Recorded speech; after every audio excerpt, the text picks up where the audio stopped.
आज चाहिँ हाम्रो इन्फिनिटी फाउन्डेसन नेपालको छात्रवृत्ति कार्यक्रम श्री जनता मावि विद्यालय बेलुका 6 उदयपुरमा भएको थियो र अहिले मसँग चाहिँ यसै स्कुलका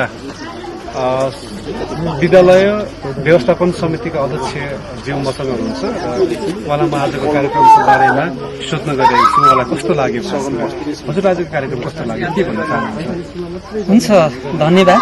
म विशेष गरी जुन यो आजको कार्यक्रम लिएर आउनुहुने यो सिङ्गो टिम लगायत यो संस्थालाई म विशेष गरी धन्यवाद दिन चाहन्छु, मेरो व्यक्तिगत तर्फबाट र मेरो समितिको तर्फबाट र यो विद्यालयकै तर्फबाट म यहाँहरूलाई धन्यवाद दिन चाहन्छु। किनभने यहाँले जुन कुरा सोध्नु भएको छ, जस्तै छात्रवृत्तिको विषयमा सोध्नु भएको छ, त्यो छात्रवृत्ति अब हेर्नुहोस् हाम्रो के छ भने यो एउटा पहाडी भेगको एकदम नै यो विकट ठाउँको यो विद्यालय हो। हेर्नुहोस् यहाँनिर चाहिँ 1.5 घण्टा तलदेखि हिँडेर आउनुपर्ने अवस्थाहरू पनि छ।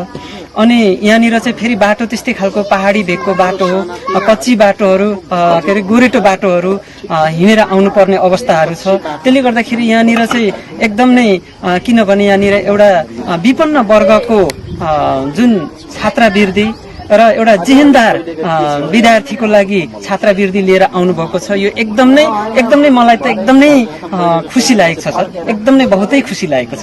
धन्यवाद दिन चाहन्छु। हजुर।